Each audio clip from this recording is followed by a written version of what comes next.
Wasaaradda Haweenka iyo Xuquuql insaanka dowlad goboleedka Soomaaliyeed ee Koofur Galbeed oo garab istaag u muujinaysa haweenka u sharaxan xilldhibaanada dowlad goboleedka Koofur Galbeed ayaa u qabatay barnaamij ololaha u qarameynta haweenka inay gaaraan koontadooda 20% doorashooyinka xildhibaanada dowlad goboleedka Soomaaliyeed ee Koofur Galbeed waxaana barnaamijkan laga qayb galiyay qaar kamid ah haweenka musharaxiinta ah ee u taagan qabashada xilka xildhibaanimo ee dowlad goboleedka Soomaaliyeed ee Koofur Galbeed iyo qaar kamid ah ururada haweenka Koofur Galbeed maanta halkan waxaan isku imaanay inaan ka wada hadalno sidoo kale inaan u muujino reer Koofur Galbeed oo looga bartay insaanka haweenka laga siiyo xilwaanada ama boos walba oo u qalmaan marka hore waxaan jeclaan lahaa inaan uga mahadceliyo Maamulka Koofur Galbeed olii deegaanka diinsoor oo saamiga ugu fiicnaa laga siiyay haweenka taasoo muujinayso in Koofur Galbeed mar walba diyaar u tahay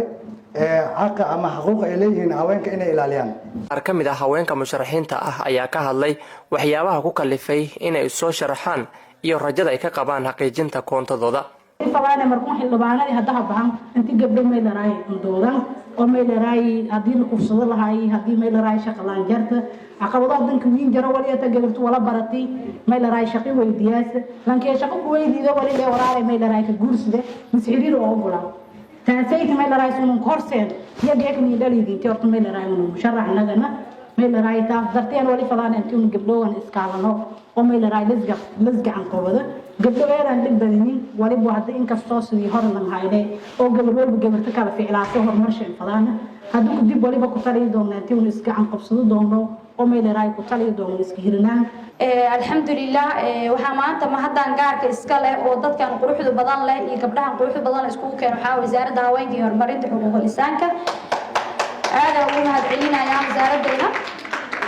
u garab taagan tahay inay ka shaqeyso gabdhaha sidii u heli lahaayeen saamiga haweenka si loo heli lahaa waxaan jeclaan lahaa tan iyo ku qurux badan inaan isku aragno gabdhaha quruxda badan ee hor fadhiyaan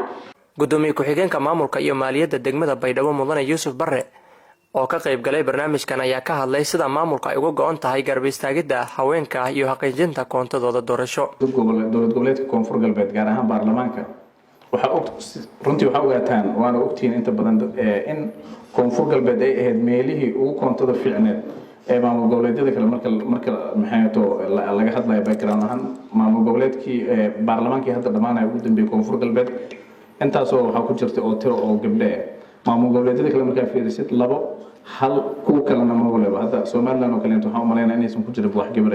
maamul goboleedyada kalena hal iyo laba iyo waxa ku jira saddex laakiin maamul goboleedkii ugu badnaa waa Koofur Galbeed Wasaaradda Haweenka Koofur Galbeed ayaa si joogto ah u qabanaysa barnaamijyo lagu garab istaagayo haweenka gaar ahaan kuwa u sharaxan qabashada xilka xildhibaanimo ee dowlad goboleedka Soomaaliyeed ee Koofur Galbeed siraajaysa warbaahinta qaranka Soomaaliya